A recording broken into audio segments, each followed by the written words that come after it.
Olá, seja bem-vindo à unidade de número 5, Metodologias Ativas.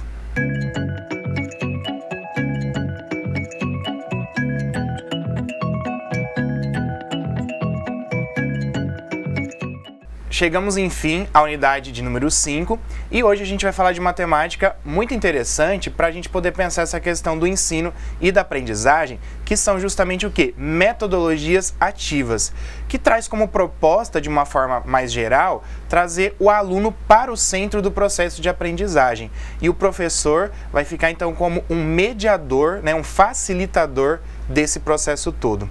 E a leitura dessa semana para tratar dessa abordagem vai ser de um livro, o nome do livro vocês vão ver aí no AVA, que se chama Metodologias para o Ensino, Teorias e Exemplos de Sequências Didáticas. É um livro muito interessante, ele traz várias abordagens das metodologias ativas e alguns exemplos, inclusive, de sequências didáticas que podem ser trabalhadas. E para essa leitura, nós foi selecionado aí apenas um capítulo que vai abordar a questão do estudo de caso, tá? Como uma das metodologias ativas para o ensino. E é justamente isso que vocês vão poder observar ao longo do texto. E o que a gente traz nessa primeira parte do texto para ser pensado então? Qual é a fundamentação teórica que justifica a questão do estudo de caso como uma metodologia ativa? E aí a gente começa verificando o quê? Justamente que é para propiciar ao aluno essa oportunidade, dele participar como um processo de construção e reconstrução do conhecimento. E tentar trazer o quê? A contextualização dos alunos com problemas reais, vivenciados por eles, para poder facilitar a compreensão e essa construção do conhecimento. E um dos pilares que vocês vão observar na leitura é justamente a aprendizagem que é baseada em problemas que são extraídos dessa realidade e que vão criar uma familiaridade com o aprendizado desse aluno.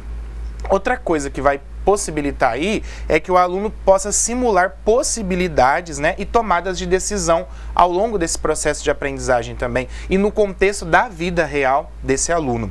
E realização de atividades em grupos, e aí, como a gente falou no início da aula, os professores tentar usar essa função de facilitar o processo. E o aluno, sim, é que centraliza todo esse processo de construção.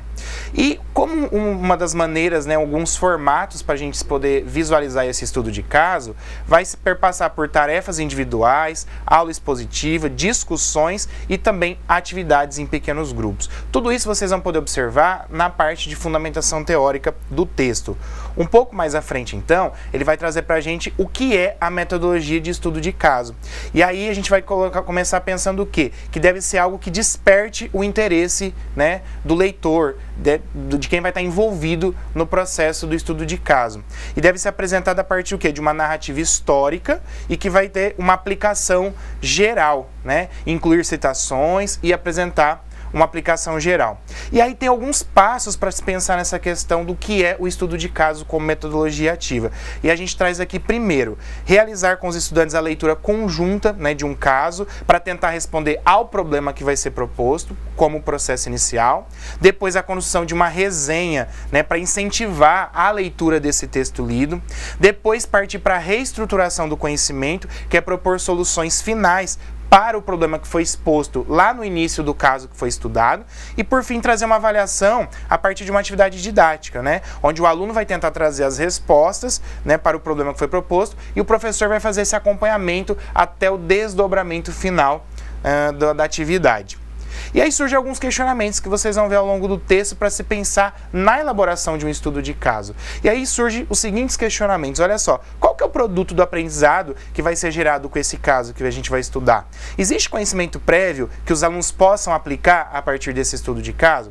Quais são as possíveis questões que vão poder surgir? Isso tudo no planejamento desse estudo de caso, tá certo? Como que eu introduzo o caso a partir de questionamentos e de perguntas, Quem vai buscar esses questionamentos?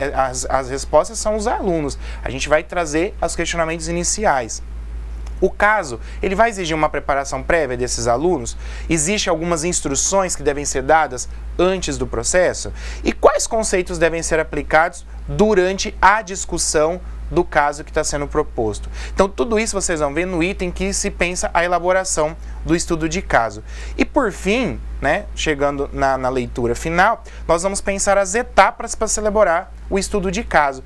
E aí sim vai ser bacana porque ele vai trazer todas essas etapas, né, e com exemplificação, que é o mais interessante. A partir de qual é o assunto geral do caso, quais são os conceitos abordados nesse caso, quais são os personagens que estão envolvidos no caso, que está sendo estudado, e, por fim, ele traz então uma sequência, né, sequências didáticas que vão poder exemplificar, onde vocês vão poder entender um pouquinho melhor de como que se dá o estudo de caso como uma metodologia ativa interessante para ser usada, né, em sala de aula e despertar aí, um interesse maior dos alunos, tá certo?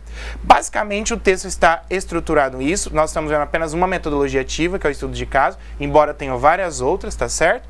E lembrando que agora na unidade 5, vocês vão ter então uma terceira atividade avaliativa, que é justamente o desdobramento, né, que vai servir como prova, né, como avaliação presencial de vocês. Vocês vão poder realizar e entregá-la no dia da avaliação presencial. Mas a gente vai falar um pouquinho mais dela em específico num próximo vídeo, tá certo? Por fim, desejo que a leitura seja proveitosa dessa última unidade, né? E ainda estamos juntos aqui, tá certo?